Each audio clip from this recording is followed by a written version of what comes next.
వీరు మిమ్మల్ని ముప్పు తిప్పలు పెట్టబోతున్నారు. ఎవరు వారు ఏం జరగబోతుందంటే, ఒకరు మిమ్మల్ని ఇబ్బంది పెడతారు, ఒకరి వల్ల వణికిపోతారు. ఎవరు వారు అనేది ఈ రోజున గ్రహ గోచార రీత్యా ఎలా ఉండబోతుంది అనేది కూడా ఒక్కొక్కటిగా వీడియోలో తెలుసుకుందాము. వీడియో నచ్చితే తప్పకుండా ఒక చిన్న లైక్ అయితే చేసి మమ్మల్ని సపోర్ట్ చేయండి. దుర్గాభవాని జ్యోతిషాలయం మీ యొక్క ప్రతి సమస్యకి పరిష్కారం చెప్పబడును. అన్ని విషయాలు ఫోన్లో స్వయంగా చెప్పబడును. ప్రేమ, పెళ్లి, ఉద్యోగం, వ్యాపారంలో నష్టాలు, భార్యాభర్తల మధ్య గొడవలు, కోర్టు సమస్యలు, మనశ్శాంతి, ఆరోగ్య శాంతి, లక్ష్మీ శాంతి, గృహశాంతి, దిష్టి తీసిన నిమ్మకాయలు దాటడం, నరదిష్టి, నాగదోషం, ఆరోగ్య సమస్యలు, ఎటువంటి సమస్యలకైనా పరిష్కారం చూపబడును. మీ సకల సమస్యలకు పరిష్కారం చూపబడును. స్త్రీ పురుషులకు ఎటువంటి సమస్యలున్నా 100% పరిష్కార మార్గం చూపబడును. గురూజీ రామరాజు గారు. Phone number 9121191826. ఇక ఆలస్యం లేకుండా వీడియోలోకి వచ్చేద్దాము. వీరు సహనాన్ని, ఓర్పును కలిసి వీరికి సహనము, ఓర్పు ఎక్కువ ఉంటుంది. నీతి నియమాలు అన్నింటా పాటిస్తారు. అన్నింటికీ విలువను ఇస్తారు. విలువ లేని వస్తువు కానీ, వ్యక్తి కానీ వీరి జీవితంలో కనిపించవు. చిన్నతనం నుంచే బరువు బాధ్యతలు మోయడంలో అలసిపోయి ఉంటారు. ఎప్పుడూ కూడా ఒక సమస్య తీరితే మరొక సమస్య అన్నట్లు వస్తూ ఉంటుంది. ఈ రాశి వారికి సంబంధించి విశ్రాంతి దొరకదు. ఎప్పుడూ పని భారం విసిగిస్తుంటుంది. కుటుంబ బాధ్యతలు ఎక్కువ ఉంటాయి. ముఖ్యంగా ఈ రాశి వారు కుటుంబంలో చక్కటి పేరు ప్రతిష్టలు కలిగి ఉంటారు. మంచి చెడు తెలిసిన వ్యక్తులు. ఎదుటి వారితో ఏది మాట్లాడినా ఆలోచించి మాట్లాడతారు. అంచనాలు ఎప్పుడూ తక్కువగా వేసుకోరు.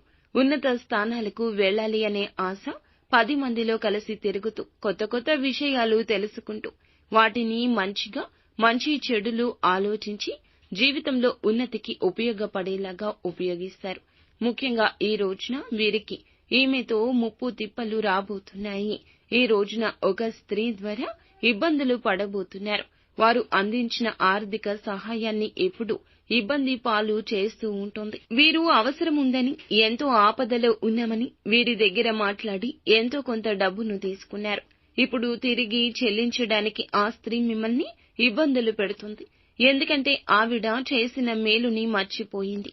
ఆపదలో ఉన్నారని సాయం కోరి వచ్చినప్పుడు ఎంతటి వినయంతో ఉందో ఇప్పుడు ఆ వినయం కనుమరుగవుతుంది. అవసరానికి ఒకలాగా, అవసరం లేకపోతే ఇంకొకలాగా నటించే వ్యక్తులు ఈ లోకంలో ఎప్పుడూ ఉంటారు. ఈ రోజున మీరు మేల్కొంటారు. ఈ విషయంలో ఈ యొక్క స్త్రీలాగానే వీరు ఉంటారు కావున. ఎందుకంటే చేసిన మేలుని విడిచిపెట్టి ఎంతగానో శ్రమపడి ఇచ్చిన ధనాన్ని తిరిగి చెల్లించకుండా మిమ్మల్ని ముప్పు తిప్పలు పెడతారు. ఈ రోజు మీ అవసరాన్ని వారు చాలా వరకు గేలి చేస్తారు. అవస్థల పాలు చేస్తున్న ఈ యొక్క స్త్రీతో ఇక జాగ్రత్త. ఈ యొక్క స్త్రీతో మీకు గుణపాఠం రావాలి. ఇలా అతి వినయం చూపించిన ఎవ్వరికి ఇక ధనాన్ని అరువుగా ఇవ్వొద్దు. ఈ రోజు సమస్య ఏదైనా మీ యొక్క ఇష్ట దైవంతో చెప్పుకోండి. ఇష్టదైవ నామస్మరణ చేయండి. మనుషుల ముందు బాధపడితే మనకి ఏమీ ఒరగదు. దేవుని ముందు బాధపడండి.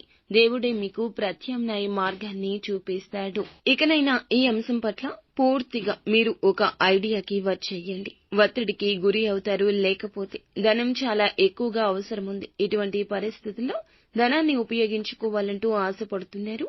కానీ తికమక స్థితి ఉంది. ఇలాంటి సమయంలోనే మీరు భగవంతుణ్ణి వేడుకోండి. అననుకూల పరిస్థితులు ఇలా మిమ్మల్ని ఈ రోజున కబళించొచ్చు. కావున ఏ మాత్రము కూడాను మీరు చింతించొద్దు, బాధపడవద్దు. భగవంతునిపై భారం వేయండి. ఇష్టదైవ నామస్మరణ, నిత్యము శివారాధన మీకు ఎంతో మేలు చేస్తుంది. అంతా మంచి జరుగుతుంది. శుభం భూయః.